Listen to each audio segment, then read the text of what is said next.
The Complete Works of William Shakespeare by William Shakespeare. Act 2. Scene I. A plain near Mortimer's Cross in Herefordshire. A march. Enter Edward, Richard, and their power Edward. I wonder how our princely father scapt, or whether he be scapt away or no from Clifford's and Northumberland's pursuit.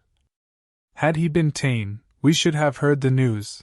Had he been slain, we should have heard the news. Or had he scapt, methinks we should have heard the happy tidings of his good escape. How fares my brother? Why is he so sad? Richard. I cannot joy until I be resolved where our right valiant father is become. I saw him in the battle range about, and watched him how he singled Clifford forth.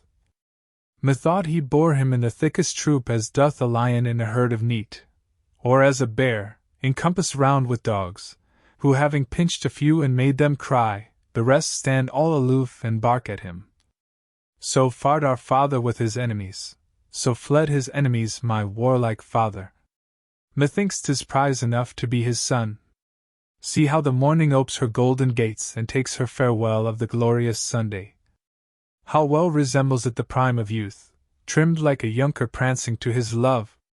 Edward. Dazzle mine eyes, or do I see 3 suns? Richard.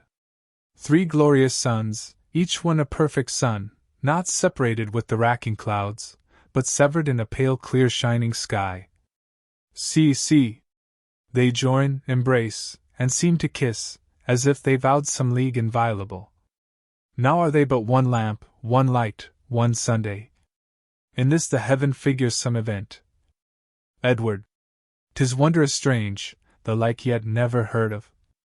I think it cites us, brother, to the field, that we, the sons of brave Plantagenet, each one already blazing by our meads, should notwithstanding join our lights together and overshine the earth, as this the world. Whatever it bodes, henceforward will I bear upon my target 3 fair shining sons. Richard. Nay, bear 3 daughters by your leave I speak it, you love the breeder better than the male. Enter a messenger, blowing but what art thou, whose heavy looks foretell some dreadful story hanging on thy tongue? Messenger. Ah, one that was a woeful looker on when as the noble Duke of York was slain, your princely father and my loving lord. Edward. Oh, speak no more, for I have heard too much. Richard. Say how he died, for I will hear it all. Messenger. Environed he was with many foes, and stood against them as the hope of Troy against the Greeks that would have enraged Troy. But Hercules himself must yield to odds, and many strokes, though with a little axe, hews down and fells the hardest timbered oak. By many hands your father was subdued, but only slaughtered by the ireful arm of unrelenting Clifford, and the Queen, who crowned the gracious Duke in high despite, laughed in his face, and when with grief he wept, the ruthless Queen gave him to dry his cheeks a napkin steeped in the harmless blood of sweet young Rutland, by rough Clifford slain, and after many scorns, many foul taunts, they took his head. And on the gates of York they set the same, and there it doth remain, the saddest spectacle that e'er I viewed. Edward. Sweet Duke of York, our prop to lean upon, now thou art gone, we have no staff, no stay. O Clifford, boisterous Clifford, thou hast slain the flower of Europe for his chivalry, and treacherously hast thou vanquished him, for hand to hand he would have vanquished thee. Now my soul's palace is become a prison. Ah, would she break from hence, that this my body might in the ground be closed up in rest. For never henceforth shall I joy again, never, oh never, shall I see more joy. Richard. I cannot weep, for all my body's moisture scarce serves to quench my furnace-burning heart, nor can my tongue unload my heart's great burden, for self-same wind that I should speak withal is kindling coals that fires all my breast, and burns me up with flames that tears would quench. To weep is to make less the depth of grief. Tears then for babes, blows and revenge for me. Richard, I bear thy name, I'll venge thy death, or die renowned by attempting it. Edward. His name that valiant Duke hath left with thee, his dukedom and his chair with me is left. Richard. Nay, if thou be that princely eagle's bird, show thy descent by gazing gainst the sun, for chair and dukedom, throne and kingdom, say either that is thine, or else thou wert not his. March! Enter Warwick, Montague, and their army Warwick. How now, fair lords? What fare? What news abroad? Richard, great lord of Warwick, if we should recount our baleful news and at each word's deliverance stab pointers in our flesh till all were told, the words would add more anguish than the wounds. O valiant lord, the Duke of York is slain! Edward! O Warwick, Warwick! That Plantagenet which held thee dearly as his soul's redemption is by the stern Lord Clifford done to death. Warwick! 10 days ago I drowned these news in tears, and now, to add more measure to your woes, I come to tell you things sith then befallen. After the bloody fray at Wakefield fought, where your brave father breathed his latest gasp, tidings, as swiftly as the post could run, were brought me of your loss and his depart. I, then in London, keeper of the king, mustered my soldiers, gathered flocks of friends, and very well appointed, as I thought, marched towards St. Albans to intercept the Queen, bearing the king in my behalf along, for by my scouts I was advertised that she was coming with a full intent to dash our late decree in Parliament touching King Henry's oath and your succession. Short tale to make, we at St. Albans met, our battles joined, and both sides fiercely fought, but whether 'twas the coldness of the king, who looked full gently on his warlike queen, that robbed my soldiers of their heated spleen, or whether 'twas report of her success, or more than common fear of Clifford's rigour, who thunders to his captives blood and death, I cannot judge, but to conclude with truth, their weapons like to lightning came and went. Our soldiers, like the night owl's lazy flight or like an idle thresher with a flail, fell gently down, as if they struck their friends. I cheered them up with justice of our cause, with promise of high pay and great rewards, but all in vain. They had no heart to fight, and we in them no hope to win the day, so that we fled, the king unto the queen, Lord George your brother, Norfolk, and myself, in haste post haste are come to join with you, for in the marches here we heard you were making another head to fight again. Edward. Where is the Duke of Norfolk, gentle Warwick? And when came George from Burgundy to England? Warwick. Some 6 miles off the Duke is with the soldiers, and for your brother, he was lately sent from your kind aunt, Duchess of Burgundy, with aid of soldiers to this needful war. Richard. 'Twas odds, belike, when valiant Warwick fled. Oft have I heard his praises in pursuit, but ne'er till now his scandal of retire. Warwick. Nor now my scandal, Richard, dost thou hear, for thou shalt know this strong right hand of mine can pluck the diadem from faint Henry's head and wring the awful sceptre from his fist, where he is famous and as bold in war as he is famed for mildness, peace, and prayer. Richard. I know it well, Lord Warwick, blame me not. 'Tis love I bear thy glories makes me speak. But in this troublous time what's to be done? Shall we go throw away our coats of steel and wrap our bodies in black mourning gowns, numbering our Ave Marys with our beads? Or shall we on the helmets of our foes tell our devotion with revengeful arms? If for the last, say I, and to it, lords. Warwick. Why, therefore Warwick came to seek you out, and therefore comes my brother Montague. Attend me, lords. The proud insulting Queen, with Clifford and the hot Northumberland, and of their feather many mo proud birds, have wrought the easy melting king like wax. He swore consent to your succession, his oath enrolled in the Parliament, and now to London all the crew are gone to frustrate both his oath and what beside may make against the house of Lancaster. Their power, I think, is 30,000 strong. Now if the help of Norfolk and myself, with all the friends that thou, brave Earl of March, amongst the loving Welshmen canst procure, will but amount to 25,000, why, via to London will we march amain, and once again bestride our foaming steeds, and once again cry charge upon our foes, but never once again turn back and fly. Richard. Now methinks I hear great Warwick speak. Ne'er may he live to see a sunshine day that cries retire, if Warwick bid him stay. Edward. Lord Warwick, on thy shoulder will I lean, and when thou fail'st as God forbid the hour, must Edward fall, which peril heaven forfend. Warwick.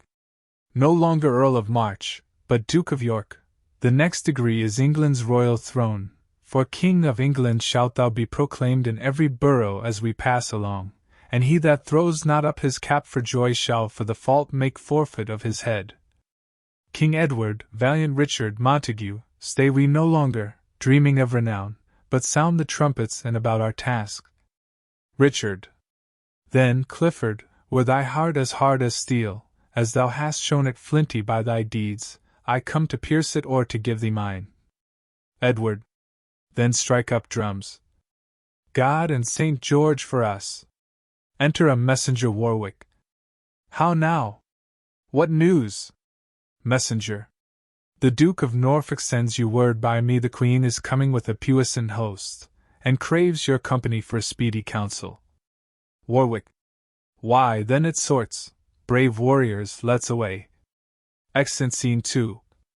Before York flourish. Enter King Henry, Queen Margaret, the Prince of Wales, Clifford, Northumberland, with drum and trumpets. Queen Margaret. Welcome, my lord, to this brave town of York. Yonder's the head of that arch-enemy that sought to be encompassed with your crown. Doth not the object cheer your heart, my lord? King Henry. Aye, as the rocks cheer them that fear their wreck. To see this sight, it irks my very soul. Withhold revenge, dear God, 'tis not my fault, nor wittingly have I infringed my vow. Clifford. My gracious liege, this too much lenity and harmful pity must be laid aside. To whom do lions cast their gentle looks? Not to the beast that would usurp their den. Whose hand is that the forest bear doth lick? Not his that spoils her young before her face. Who scapes the lurking serpent's mortal sting?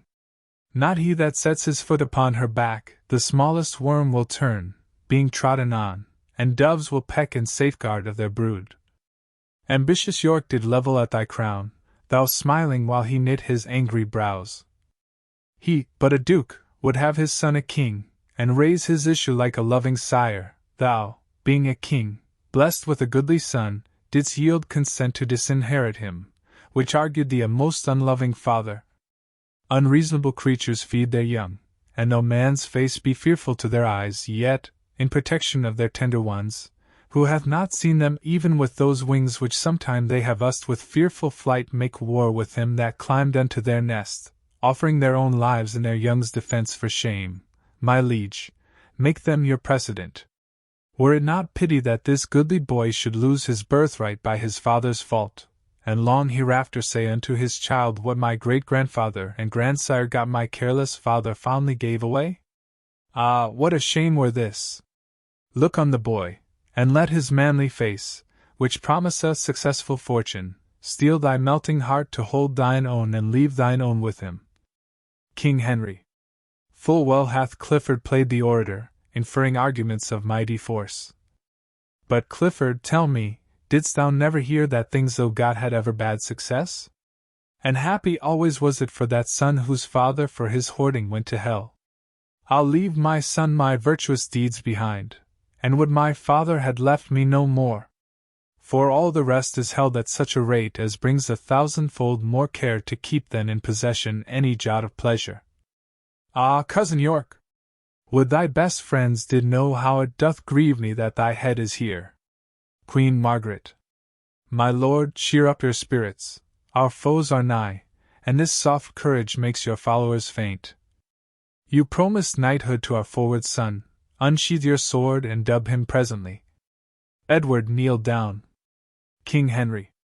Edward Plantagenet, arise a knight, and learn this lesson, draw thy sword and right. Prince of Wales. My gracious father, by your kingly leave, I'll draw it as a parent to the crown, and in that quarrel use it to the death. Clifford.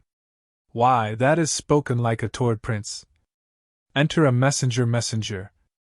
Royal commanders, be in readiness, For with a band of 30,000 men comes Warwick, backing of the Duke of York, and in the towns, as they do march along, proclaims him king, and many fly to him. Darraign your battle, for they are at hand. Clifford. I would your highness would depart the field, the queen hath best success when you are absent. Queen Margaret. Ay, good my lord, and leave us to our fortune.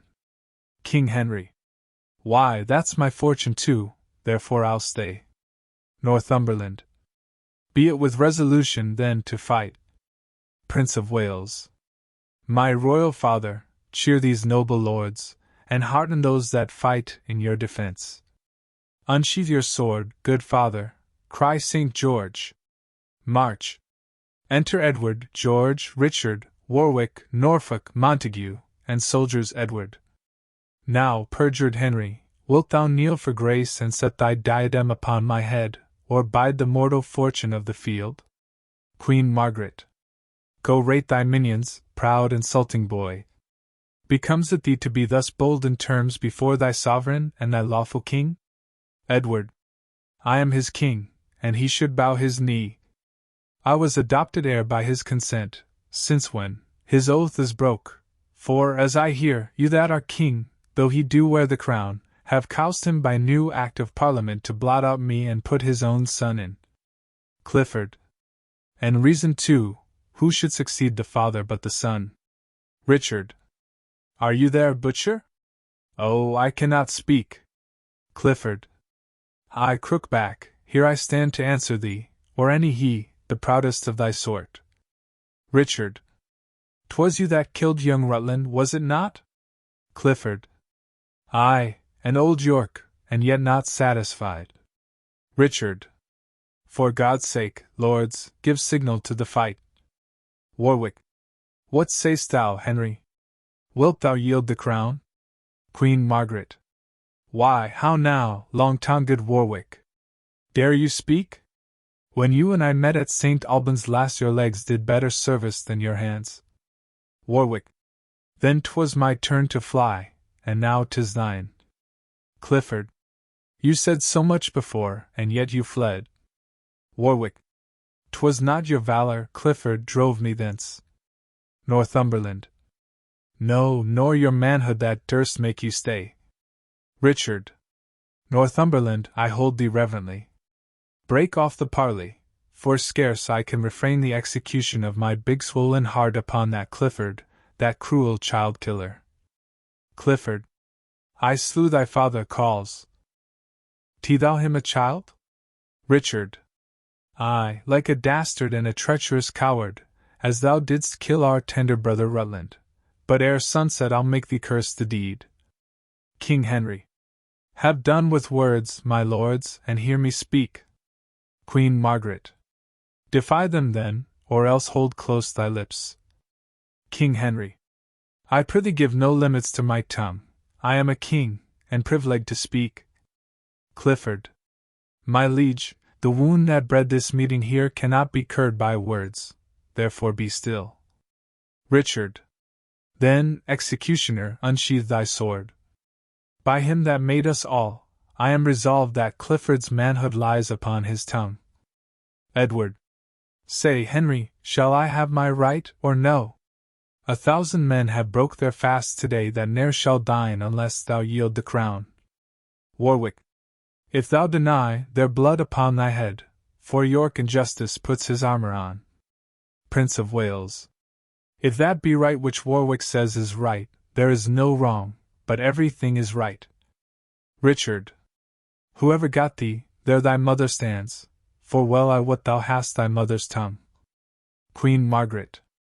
But thou art neither like thy sire nor dam, but like a foul misshapen stigmatic, marked by the destinies to be avoided, as venom toads or lizards' dreadful stings. Richard.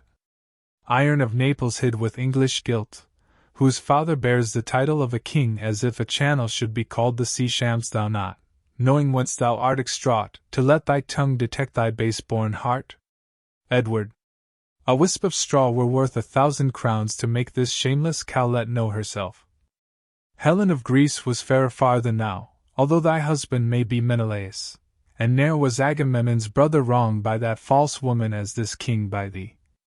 His father revelled in the heart of France, and tamed the king, and made the dauphin stoop, and had he matched according to his state, he might have kept that glory to this day.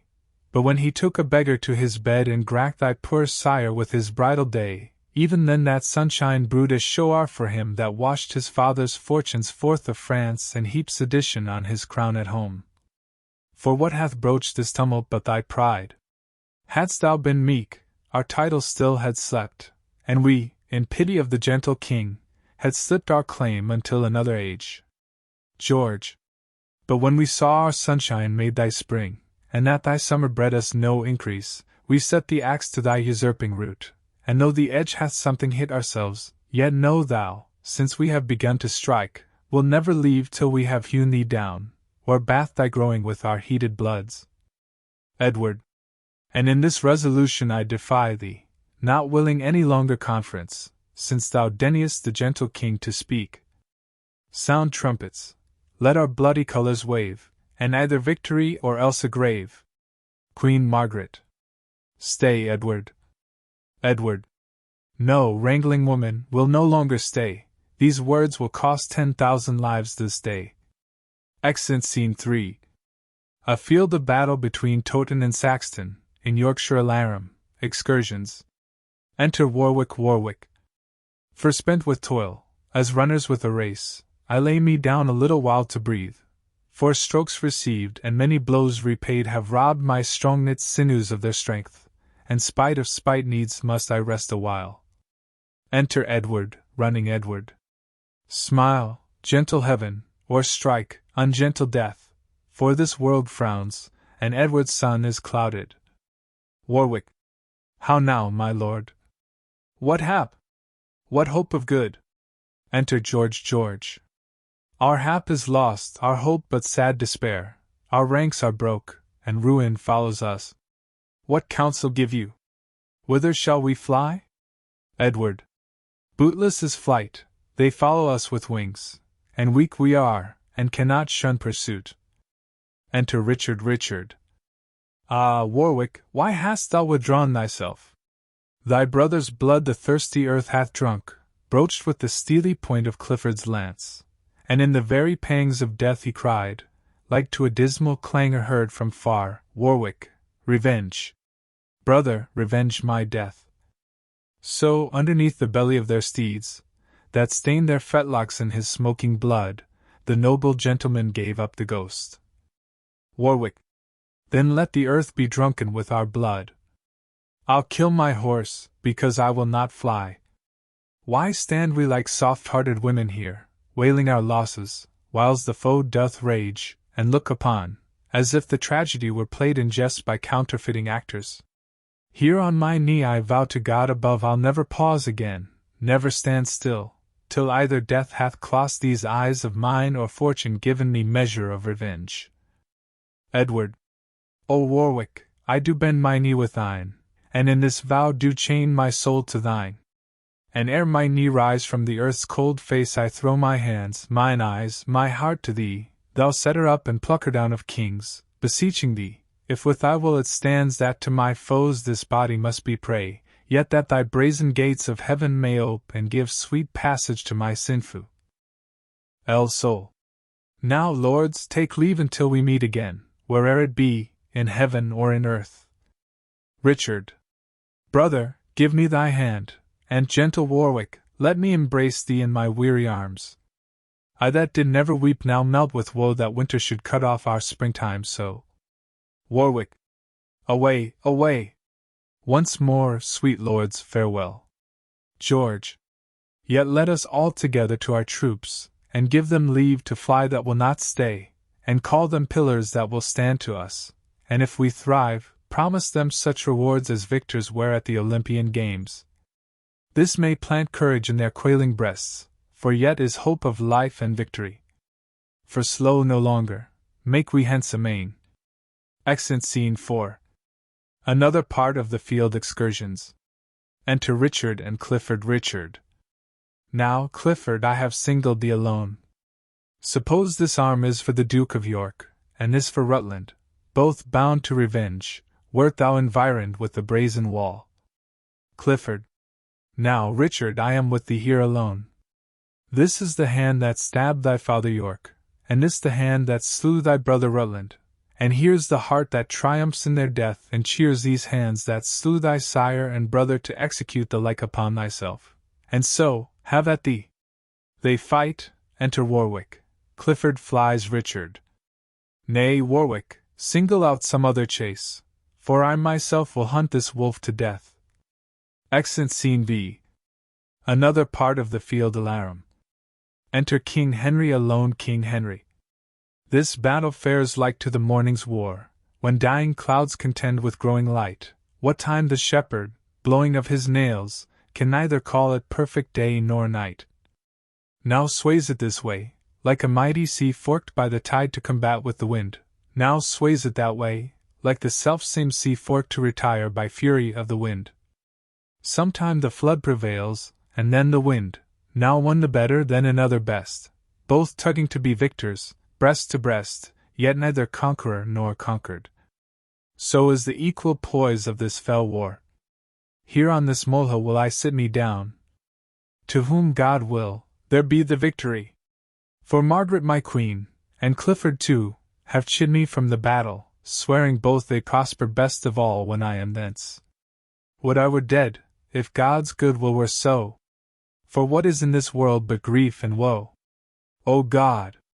Methinks it were a happy life to be no better than a homely swain, to sit upon a hill, as I do now, to carve out dials quaintly, point by point, thereby to see the minutes how they run, how many makes the hour full complete, how many hours brings about the day, how many days will finish up the year, how many years a mortal man may live. When this is known, then to divide the time, so many hours must I tend my flock, so many hours must I take my rest, so many hours must I contemplate, so many hours must I sport myself, so many days my ewes have been with young, so many weeks ere the poor fools will ken, so many years ere I shall shear the fleece, so minutes, hours, days, months, and years, passed over to the end they were created, would bring white hairs unto a quiet grave. Ah, what a life were this! How sweet! How lovely! Gives not the hawthorn bush a sweeter shade to shepherds looking on their silly sheep, than doth a rich embroidered canopy to kings that fear their subjects' treachery? Oh yes, it doth, a thousandfold it doth. And to conclude, the shepherd's homely curds, his cold thin drink out of his leather bottle, his wonted sleep under a fresh tree's shade, all which secure and sweetly he enjoys, is far beyond a prince's delicates, his viands sparkling in a golden cup, his body couched in a curious bed, when care, mistrust, and treason waits on him. Alarum. Enter a son that hath killed his father, at one door, and a father that hath killed his son, at another door. Son. Ill blows the wind that profits nobody. This man whom hand to hand I slew in fight may be possessed with some store of crowns, and I, that haply take them from him now, may yet ere night yield both my life and them to some man else, as this dead man doth me. Who's this? O God! It is my father's face, whom in this conflict I unawares have killed. O heavy times, begetting such events! From London by the king was I pressed forth. My father, being the Earl of Warwick's man, came on the part of York, pressed by his master, and I, who at his hands received my life, have by my hands of life bereaved him. Pardon me, God, I knew not what I did. And pardon, Father, for I knew not thee. My tears shall wipe away these bloody marks, and no more words till they have flowed their fill. King Henry. O piteous spectacle! O bloody times! Whiles lions war and battle for their dens, poor harmless lambs abide their enmity. Weep, wretched man, I'll aid thee tear for tear, and let our hearts and eyes, like civil war, be blind with tears and break o'ercharged with grief. Enter father, bearing of his son. Father, thou that so stoutly hath resisted me, give me thy gold, if th. O you hast any gold, for I have bought it with 100 blows. But let me see. Is this our foeman's face? Ah, no, no, no, no, it is mine only son. Ah, boy, if any life be left in thee, throw up thine eye. See, see what shores arise, blown with the windy tempest of my heart upon thy wounds, that kills mine eye and heart. Oh, pity, God, this miserable age! What stratagems, how fell, how butcherly, erroneous, mutinous, and unnatural, this deadly quarrel daily doth beget. O boy, thy father gave thee life too soon, and hath bereft thee of thy life too late. King Henry. Woe above woe! Grief more than common grief! O that my death would stay these ruthful deeds! O pity, pity, gentle heaven, pity! The red rose and the white are on his face, the fatal colors of our striving houses. The one his purple blood right well resembles, the other his pale cheeks, methinks, presenteth. Wither one rose, and let the other flourish. If you contend, 1,000 lives must perish. Son!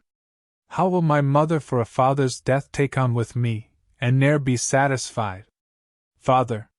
How will my wife for slaughter of my son shed seas of tears, and ne'er be satisfied? King Henry. How will the country for these woeful chances misthink the king, and not be satisfied? Son! Was ever son so rued a father's death? Father! Was ever father so bemoaned his son? King Henry. Was ever king so grieved for subjects' woe? Much is your sorrow, mine 10 times so much. Son! I'll bear thee hence, where I may weep my fill. Exit with the body, father. These arms of mine shall be thy winding sheet. My heart, sweet boy, shall be thy sepulchre, for from my heart thine image ne'er shall go. My sighing breast shall be thy funeral bell, and so obsequious will thy father be, even for the loss of thee, having no more, as Priam was for all his valiant sons. I'll bear thee hence, and let them fight that will, for I have murdered where I should not kill. Exit with the body, King Henry. Sad-hearted men, much overgone with care, here sits a king more woeful than you are. Alarums, excursions. Enter Queen Margaret, Prince of Wales, and Exeter, Prince of Wales. Fly, father, fly, for all your friends are fled, and Warwick rages like a chafed bull. Away! For death doth hold us in pursuit. Queen Margaret. Mount you, my lord, towards Berwick post amain. Edward and Richard, like a brace of greyhounds having the fearful flying hare in sight, with fiery eyes sparkling for very wrath, and bloody steel grasped in their ireful hands, are at our backs, and therefore hence amain. Exeter. Away! For vengeance comes along with them. Nay, stay not to expostulate, make speed, or else come after. I'll away before. King Henry. Nay, take me with thee, good sweet Exeter. Not that I fear to stay, but love to go whither the Queen intends. Forward, away! Exit Scene 6. Another part of the field, a loud alarum. Enter Clifford, wounded Clifford. Here burns my candle out, aye, here it dies, which, whiles it lasted, gave King Henry light. O Lancaster, I fear thy overthrow more than my body's parting with my soul. My love and fear glued many friends to thee, and now I fall, thy tough commixture melts, impairing Henry, strengthening Miss proud York. The common people swarm like summer flies, and whither fly the gnats but to the sun? And who shines now but Henry's enemies? O Phoebus, hadst thou never given consent that Phaeton should check thy fiery steeds, thy burning car never had scorched the earth. And Henry, hadst thou swayed as kings should do, or as thy father and his father did, giving no ground unto the house of York, they never then had sprung like summer flies. I and 10,000 in this luckless realm had left no mourning widows for our death, and thou this day hadst kept thy chair in peace. For what doth cherish weeds but gentle air? And what makes robbers bold but too much lenity? Bootless are plaints, and cureless are my wounds. No way to fly, nor strength to hold out flight. The foe is merciless and will not pity, for at their hands I have deserved no pity. The air hath got into my deadly wounds, and much effuse of blood doth make me faint. Come, York and Richard, Warwick and the rest, I stabbed your father's bosoms, split my breast. He faints, alarum and retreat. Enter Edward, George, Richard Montague, Warwick, and soldiers Edward. Now breathe we, lords. Good fortune bids us pause and smooth the frowns of war with peaceful looks. Some troops pursued the bloody-minded queen that led calm Henry, though he were a king, as doth a sail, filled with the fretting gust, command and argosy to stern the waves. But think you, lords, that Clifford fled with them? Warwick. No, 'tis impossible he should escape, for though before his face I speak the words, your brother Richard marked him for the grave, and wheresoe'er he is, he's surely dead. Clifford groans, and dies, Richard. Whose soul is that which takes her heavy leave? A deadly groan, like life and death's departing. See who it is. Edward. And now the bier. Toll's ended, if friend or foe, let him be gently used. Richard. Revoke that doom of mercy, for 'tis Clifford, who not contented that he lopped the branch in hewing Rutland when his leaves put forth, but set his murdering knife unto the root from whence that tender spray did sweetly spring, I mean our princely father, Duke of York. Warwick. From off the gates of York fetch down the head, your father's head, which Clifford placed there, instead whereof let this supply the room. Measure for measure must be answered. Edward. Bring forth that fatal screech owl to our house, that nothing sung but death to us and ours. Now death shall stop his dismal threatening sound, and his ill-boding tongue no more shall speak. Warwick. I think his understanding is bereft. Speak, Clifford, dost thou know who speaks to thee? Dark cloudy death o'ershades his beams of life, and he nor sees nor hears us what we say. Richard. Oh, would he did! And so, perhaps, he doth. 'Tis but his policy to counterfeit, because he would avoid such bitter taunts which in the time of death he gave our father. George. If so thou think'st, vex him with eager words. Richard. Clifford, ask mercy and obtain no grace. Edward. Clifford, repent in bootless penitence. Warwick. Clifford, devise excuses for thy faults. George. While we devise fell tortures for thy faults. Richard. Thou didst love York, and I am son to York. Edward. Thou pittest Rutland, I will pity thee. George. Where's Captain Margaret, to fence you now? Warwick. They mock thee, Clifford, swear as thou wast wont. Richard. What, not an oath? Nay, then the world goes hard when Clifford cannot spare his friends an oath. I know by that he's dead, and by my soul, if this right hand would buy 2 hours' life, that I in all despite might rail at him, this hand should chop it off, and with the issuing blood stifle the villain whose unstanched thirst York and young Rutland could not satisfy. Warwick. Aye, but he's dead. Off with the traitor's head, and rear it in the place your father stands. And now to London with triumphant march, there to be crowned England's royal king, from whence shall Warwick cut the sea to France, and ask the Lady Bona for thy queen.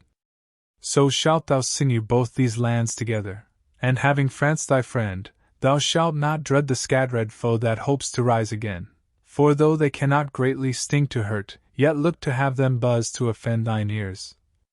First will I see the coronation, and then to Brittany I'll cross the sea to effect this marriage, so it please my lord. Edward. Even as thou wilt, sweet Warwick, let it be, for in thy shoulder do I build my seat, and never will I undertake the thing wherein thy counsel and consent is wanting. Richard, I will create thee Duke of Gloucester, and George of Clarence. Warwick, as ourself, shall do and undo as him pleaseth best. Richard. Let me be Duke of Clarence, George of Gloucester, for Gloucester's dukedom is too ominous. Warwick. Tut, that's a foolish observation. Richard be Duke of Gloucester. Now to London to see these honours in possession. Exeunt.